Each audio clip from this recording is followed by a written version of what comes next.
ani ararana argate ani jirenya na argate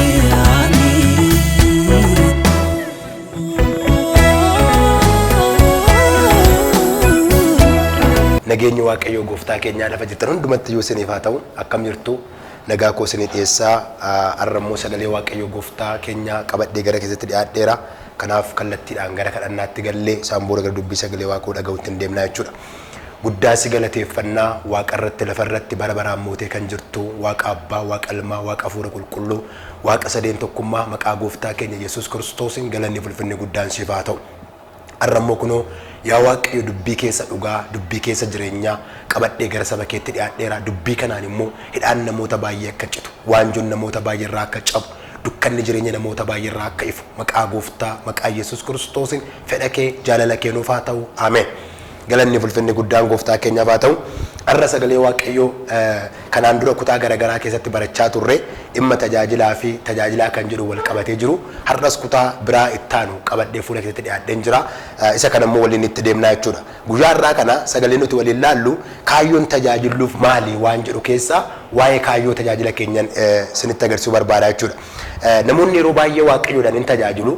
Yeroo tajaajilan garuu kaayyoonsaa maalinni waan jedhu sana hundeedhaan beekumsaa itti jiraata. Kanaaf nullee tajaajila sadarkaa garaagaraa irra kan jirru geggeessummaa irraa kaasnee dibata garaagaraatiin haa ta'uuti hanga mana qulqulleessutti namoonni jiran hundi isaaniiyyuu ayyaana Waaqayyoo irraa argatanii hojii Waaqayyoo hojjechaa jiru waan ta'eef kana yeroo hojjetan kaayyoon isaan hojjetaniif kun galmi isaa maalinni waan jedhu sana sirriitti hundeedhaan hubannee beekuutu nutti jiraata jechuudha. Gooftaan kan eebbame haa ta'u.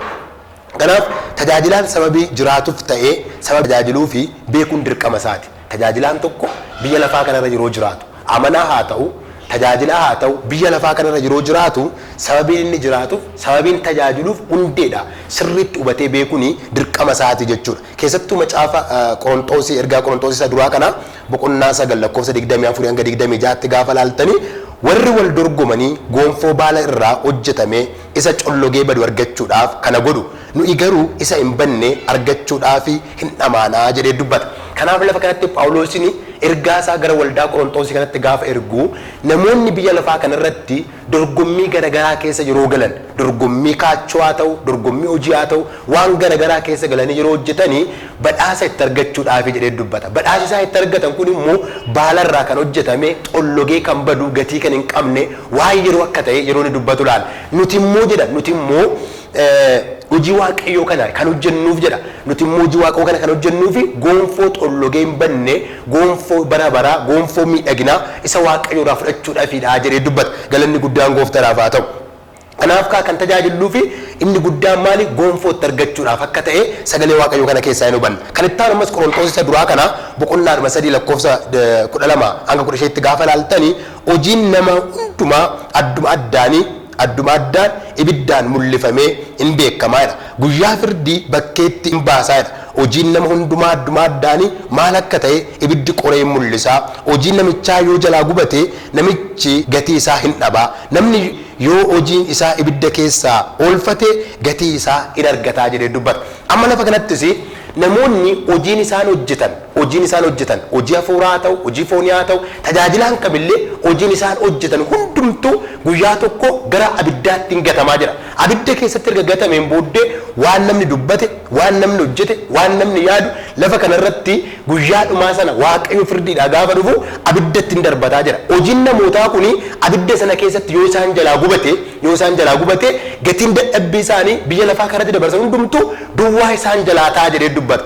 Namoonni immoo jira hojiin isaanii kun abiddaan qoramee gaafa ilaalamu yoo abidda sana keessaa miliqe yoo isaanii oole gatiin dadhabbii isaanii suni isaaniif maal ta'a in kanfalama. Sana bichaa osoo hin taane mataa isaaniillee jireenya isaaniillee eenyummaa isaaniillee abidda jalaa akka oolfachuu isaan danda'an sagalee Waaqayyoo kun nutti dubbataa jira. Galanni ulfinni guddaan gooftaadhaaf haa ta'u. Egaa firoota koo waan tokko akka yaaddan nan barbaada. Hojiin sin hojjettan yaadarraa eegalee amma gochaatti wanti jiru hundumti isaayyuu guyyaa tokko fuula Waaqayyootti gatiin akka itti kennamu hundumti keenya yaaduun beekuun nutti jiraata. Galanni ulfinni guddaan gooftaadhaaf haa ta'u.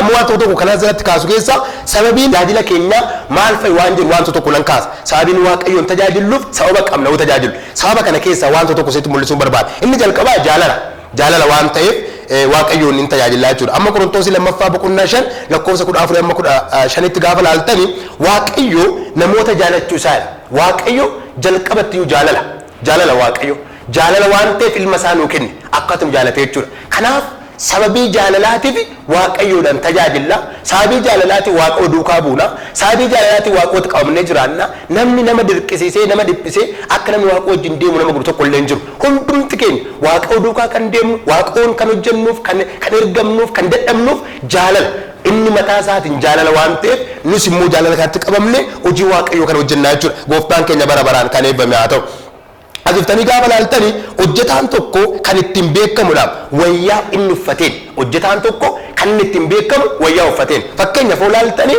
doktorri tokko doktora ta'uusaa wayyaa uffatee jiru santu eenyummaa isaa mul'isa barsiisaan tokko barsiisaa ta'uusaa wayyaa inni uffatee jiru santu isa mul'isa akkasumas immoo wattaadarri tokko wattaadara ta'uusaa kan ittiin beeknu wayyaa inni uffatee jiru sanaanii jechuudha kanaafuu tajaajilaan tokko wayyaan inni uffatee ittiin beekamu inni hangafni maali jaalala tajaajilaan jaalala of keessaa hin qabne amanaan jaalala of keessaa hin qabne Kiristoos of keessaa hin qabu kanaaf kan inni ittiin beekamu maali jaalalaa jechuudha jaalalli wayyaa miidhaginaa wayyaa simboo kan ta'e amantoonni kiristaanonni kan isaan ittiin ibsamanii jaalala jechuudha kanaaf kaayyoon nuti waaqayyoon tajaajiluufi jaalala akka ta'e hundeedha hubannee beeku nuti jiraata ani amma kanas hin tajaajilu jaalalaan isin kan tajaajilamtan jaalalaan mana waaqayyoo keessa dirqamni hin jiru giddiin hin jiru hundumtuu kan tajaajilus kan tajaajilamus kan hojjetus kan hojjechiifatullee maalidoo jennee jaalalaan ta'uusaa hundeedha hubachuutu nuti jiraata jechuudha gooftaan keenya bara baraan kan eebbame haa ta'u kan biraa amma dhufnee gaafa laallu Qolaasii 3:10 irratti humna jaalalaa jedha humna jaalalaa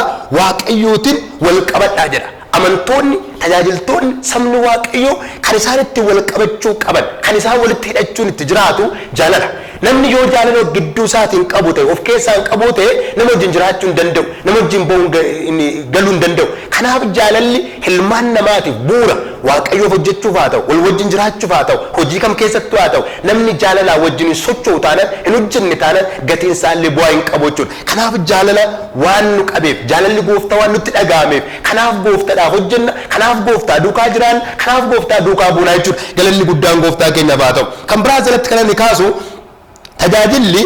tajaajilaa tokko kan ta'uu qabu namoota biraa waliin bu'aa walii ta'uu isaa beekuu qaba amma tajaajilli keenya yeroo tajaajilu obboleessa keenyaa ta'u obboleettii keenyaa ta'u haadha keenyaa ta'u namni hundumtuu bu'aa dhagna keenyaa akka ta'e faayidaa keenyaa akka ta'an qaama keenyaa akka ta'an bu'aa waliitiif akka ta'e hubachuun nuti jiraata gooftaan bara baraan kan eebbame haa ta'u namni tokko nama tokko malee miidhagu namni tokko nama tokko malee bareedu waliin kan bareedu namni waliin kan miidhagu bu'aan obboleessa kooti bu'aan koo bu'aa keessani jennee akkasitti amannee jaalalaan wal simannee hojii waaqayyoo kan hojjechuun akka nuti jiraatu hubachuutu nuuf ta'a gooftaan bara baraan haa ulfaatu amma ergaa Qorontoos kana boqonnaa 12 lakkoofsa 26 irratti bu'aa dhagna keessanii inni tokko yoo dhiphate hundi isaayyuu hin dhiphataa jira inni tokko yoo ulfaate hundi isaayyuu isa wajjin hin gammadaa jira amma bu'aa dhagnaa kana gaafa kaasu kutaa qaama keessan keessaa qaamni keessan tokko yoo dhukkubsate guutummaan qaama keessaniin dhukkubsata bu'aa qaama keessan keessaa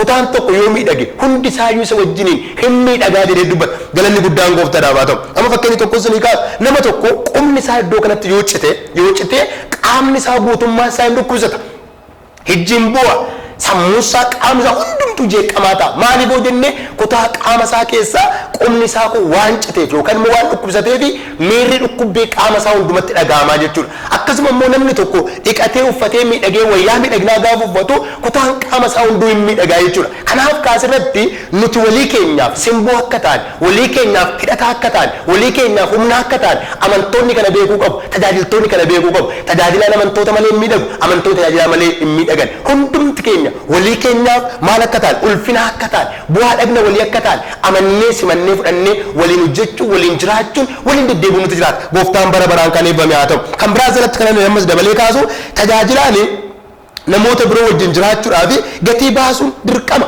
namni tokko nama biraa wajjin jiraachuudhaaf gatii baasuu qabna gatii baasuu qabna hojjennu maanni dhimmuu qabna yeroo keenyatti kennuu qabna itti yaaduu qabna horii nu gaafatti baasuu qabna wal wajjiniin jiraachuudhaaf wal wajjiniin buluudhaaf waan nu baasu kamillee baafne obboloota keenya wajjiniin nagaatti jiraachutu nuti jiraata galanni bulfinni guddaan gooftaadhaaf haa ta'u amma Filiphosii kana boqonnaa 2 lakkoofsa 5 dhuftanii gaafa laaltanii yaada garaa Kiristoos qabaachaa ture qabaadhaa yaada garaa Kiristoos qabaachaa ture qabaadhaa garaan Kiristoos ilmaan namaatiif dhalootaaf uumamaaf maali wajjin jaalala eegaanis immoo akkuma Kiristoos sana walii keenyaaf garaa jaalalaa qabaachuun akka nuti jiraatu walii keenya jaalachuun akka nuti jiraatu mararsiifachuun akka nuti jiraatu gooftaan kan eebbame haa ta'u dhuftanii gaafa kana gaafa laaltanii tajaajilli waan hundumaa dura abbaa isaa kan ta'e Waaqayyoon jaalachuu qaba tajaajilaan tokko tajaajiluudhaan dura hojiitti ba'uudhaan dura isa hojjetuuf sana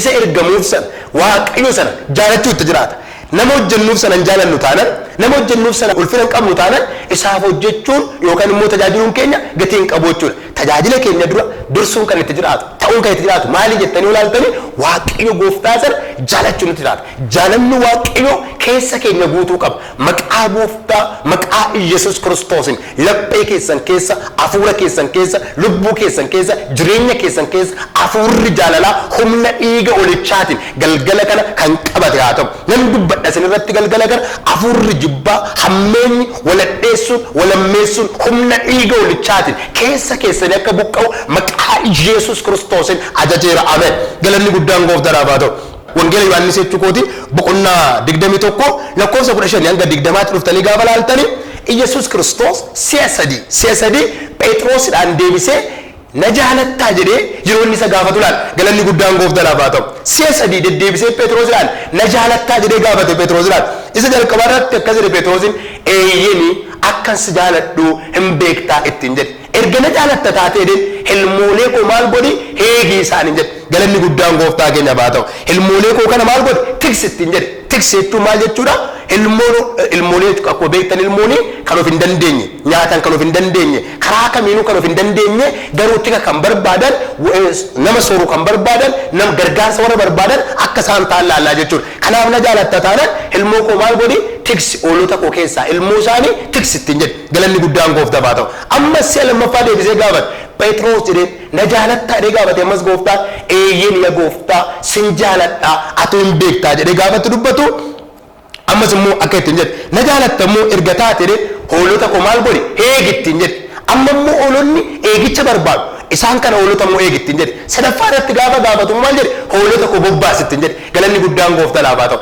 isaan kun sadeen isaanii hiika garaagaraa qabu inni jalqabaa ilmoolee maal gochuudha tiksuudha inni ittaanu hoolaa maal godhuudha hoolota koo eegi erga ittiin jedheen booddee sadaffaa bobbaasi ittiin jedhe galanni gooftaadhaaf haa ta'u amma kan jalqabaa irratti gaafa deebinee ilaallu hundeedhaayi warra of hin dandeenye kana sooranii obaasanii nyaachisanii sirriitti akka isaan guddatan gochuudha jechuudha lammaffaa irratti immoo amma korpheeyyoo laaltan yeroo baay'ee hoolota keessaa hin badu obobsaa badu waan ta'eef iddoo garaagaraatti barbaadanii galchu gara manaatti bineensan akka nyaatamne hattuun akka isaan hin hanne wanti garaagaraa akka isaan irra hin geenye jedhaniiti barbaachan kan galantu jiru jechuudha amma dhuftanii sadaffaa irratti immoo gaafa laaltan warra maachurdi ta'an warra of ga'an bobba'anii kan galan qe'ee kan beekan boorannoo isaanii kan beekan mana isaanii kan beekan warra akkanaa kun hin jiru jechuudha kanaaf isaan kun hundi isaaniiyyuu dandeettiin isaanii ga'umsi isaanii gargari waan ta'eef akka dandeettii isaanii kanatti isaan eeguun isaan tiksuun isaan bobbaasuun sitti jiraataa jedheetti dubbata galanni bulfinni guddaan gooftaadhaaf haa ta'u egaa nuti irraa mana gooftaa kana keessatti yeroo hojjennu amantoonni tajaajiltoonni hojii gooftaa gaafa hojjennu mana qulqullummaa yookaan immoo waldaa amantootaa kana keessaa hafuuratti ijoollee kan ta'an akka jiranii hafuuratti guddachaa kan jiran akka jiranii gaa kan ta'an akka jiran barree isaaniif nyaata wal madaalaa ta'ee sorata madaalamaa ta'e isaan dhiyeessuutu jiraataa jechuudha gooftaan keenya bara baraan kan eebbame haa ta'u kanaaf kana karaa kana laal kan itti aanu ammas keessa deebii dhuftanii gaafa laaltanii boqonnaadhuma 6 lakkoofsa 5 hanga 7 maadha ati Waaqayyo gooftaa kee garaa kee guutuudhaan humna kee guutuudhaan jaaladhu jedha galanni guddaan gooftaadhaaf haa ta'u ati Waaqayyo gooftaa kee garaa kee guutuu yaada kee guutuu humna kee guutuu maal godhe jaaladhu ittiin jedha firoota koo badhaa Waaqayyoon gaafa jaalannu garaa keenya guutuu yaada keenya guutuu gooftaa jaalachuun nutti jiraata laphee keenya keessatti jireenya keenya keessatti sadarkaa tokkoffaarra kaa'uu kan nuti jiraatu waaqayyoodha. Galanni guddaan gooftaadhaaf haa ta'u. Har'a afroo tokko dhugaa dubbachuuf oote baay'uliin keenya tajaajiltootas yoo ta'an amantootas yoo ta'an kiristaana kan taane jaalalli gooftaa kun nu qaba. Jaalalli gooftaa kun jireenya keenya to'atee jira. Jireenya keenya mo'atee jira. Har'a lapheen keenya hafuurri keenya jaalala eenyutiin gaggabaa jirti. Jaalala eenyutiin kufaa jirti. Ani garuu waan tokko isinitti hima. Har'a galgala kana maqaa gooftaa Yesuus Kiristoosiin hafuurri qulqulluun jaalala ta'ee jireenya keessan akka qabatu. Waaqayyo isa isinii du'e, Waaqayyo isinii fannifame, isa isinitti dadhabe, isa jaalachuu akka dandeessan, isatti qabamtanii jiraachuu akka dandeessan. Hafuurri kun maqaa Kiristoos ilma Waaqayyootiin jireenya keessanitti akka inni maxxanu maqaa Yesuusiin ajajeera. Ameen. Galanni guddaan gooftaaf haa ta'u. Har'a yoo ilaaltan namoonni baay'een jaalala garaagaraatiin qabanii jiru. Isaan kaan amantootuma ta'anii dhugaatiidhaan jireenya isaanii qabamee kan jiru jira. Amantootuma ta'anii ejjaan jireenya isaanii qabamee kan jiru jira. Amantootuma ta'anii qarshii jaalachuudhaan jireenya isaanii kan qabamee jira. Jaalala gooftaa caalaa jaalala biyya lafaatiin yeroo iddaman yeroo qaban argaa jirra. Ija keenya duratti mul'achaa jira waan ta'eef ani garuu isinitti hima warri dubbii kana dhageessan maqaa gooftaa Yesuus Kiristoosiin jaalala Kiristoosiin ala jaalalli biraa keessa keessanii raawwatee galgala kana hundeedha kan buqqee akka ta'u maqaa Yesuus gooftaatiin ajajeera. Ameen. Galanni guddaan gooftaadhaaf haa ta'u.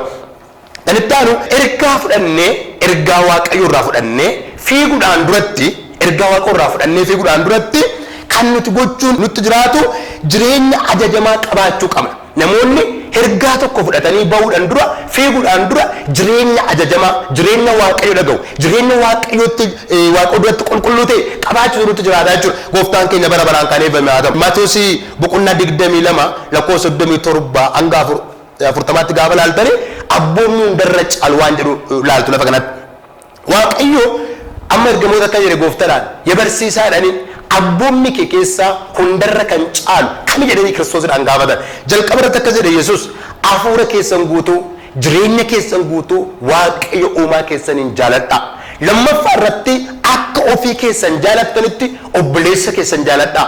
Obboleettii keessan jaaladhaa jedhee dubbata. Galanni ulfinni guddaan gooftaa keenyaaf haa ta'u. Egaa abboonni koo keessaa hundarra kan caalan isaan kanaa jedhee dubbata. Kanaaf namni jalqabatti jireenya isaa keessatti Kiristoosin jaalachuutti jiraata. Kiristoosin olitti haadha warraa isaa kan jaalatu kan gooftaa ta'uu hin danda'u.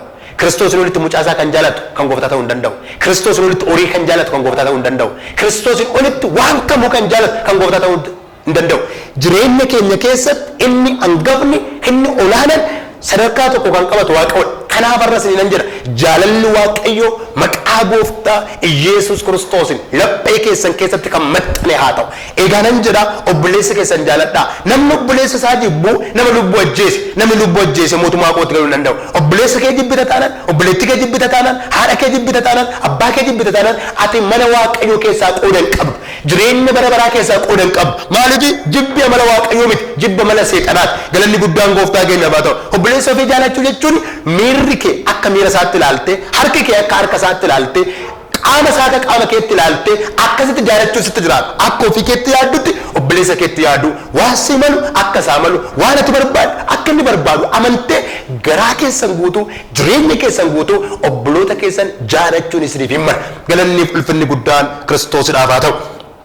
Egaa jaalala tajaajilaatiin asiif achi deemnee maraachuun dura jaalala Kiristoosin qabamne maraachuudha. Galanni guddaan gooftaaf haa ta'u. Namoonni al tokko tokko jaalala gooftaaf keessaan qabanii garuu jaalalli tajaajilaa qofa isaan qabe waltajjii irraa waltajjiitti biyyaa biyyatti yeroo isaan fiigaa olallaal yeroo itti gajjadanii kadhatan hin qabanii dubbisan hin qabanii of ilaalan hin qabanii garuu isaanii yeroo hundumaa kan itti fiigan maali tajaajila qofaaf kaa'u. Jaalalli Kiristoos isaan keessan jiru. Waa'een gooftaa isaan keessan jiru. Arwaa tokko isin jechuun barbaada. Firoo tokko jaalalli Waaqaa isinaa qabu. Jaalalli wangeelaa isinaa qabu. Jaalalli dhugaa isinaa qabu. Kiristoos Yesuus kuni har'a maqaa ilma isaatiin jaalala ta'ee jireenya keessan keessatti kan maxxane haa ta'u. Yesuus Kiristoos bara baraan haa ulfaatu. Ammas Qorontoos lammaffaa boqonnaadhuma 5 lakkoofsa 14 gaafa laaltanii Kiristoos waan nu du'eef jaalalli isaa nu qaba. Kiristoos waan nu du'eef jaalalli isaa maal godha? Nu qaba. Yesuus kan eebbame haa ta'u. Nama tajaajilu jaalachuun dirqama keenya. Jaalala waaqayyootii fi namoota jaalachuu qabna malee jaalala foonii yookaan immoo jaalala horiitiin jaalala sanyiitiin nama jaalachuun nutti hin jiraatu.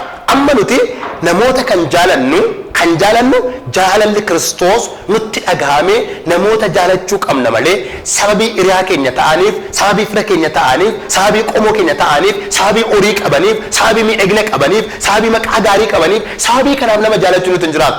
Namni nama ta'uu isaatiin jaalatamuu qaba, kabajamuu qaba. Nuti kiristaanonni, nuti tajaajiltoonni, nuti amantoonni dhala namaa hundumaa jaalachuu nuti jiraata. Galanni guddaan gooftaadhaaf haa ta'u. Maaliif hoo jettan Kiristoos Yesuus ilmaan namaa kana hunduma isaanii jaalateera. Namoonni karaa Kiristoos kana mootummaa Waaqayyootti akka galan Waaqayyo gooftaan barbaadeera. Eegaa nus immoo biyya lafaa kanarra yeroo jiraannu ilmaan namaa qomoodhaan abbaa barbaadan haa ta'an, sanyiin abbaa barbaadan haa ta'an, nama ta'uu isaanii qofaan jaalachuu qabna, mararsifachuu qabna, haantee godhachuu nuti jiraata. Yesuus Kiristoos bara baraan haa ulfaatu. Wangeela Yohaannis boqonnaa 13 lakkoofsa 34 hanga 35 gaafa laaltanii akka isin wal jaalattanii fi abboommii haaraa isiniif nan kenna, ani akkuman isin jaaladhe isinis immoo wal jaaladhaa. Kanaan duuka buutuu koo ta'uu keessan hin beekama.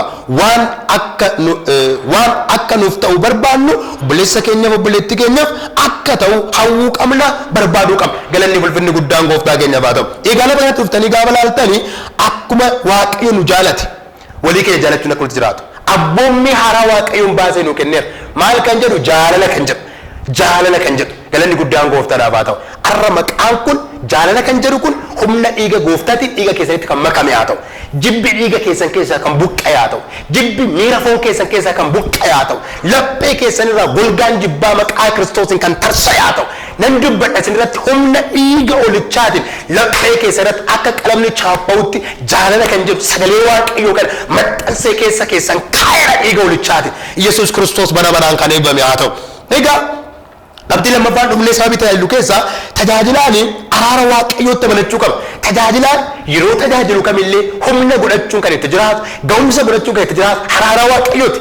Araara Waaqayyooti. Namni kan ittiin dhaabbatu araara Waaqayyootiin, kan ittiin ba'u araara Waaqayyootiin, kan ittiin deddeebi'u araara Waaqayyootiin. Kan tajaajillu, kan jiraannu qulqullummaadhaan, qajeelummaadhaan osoo hin taane maali yoo jettanii araara Waaqayyooti.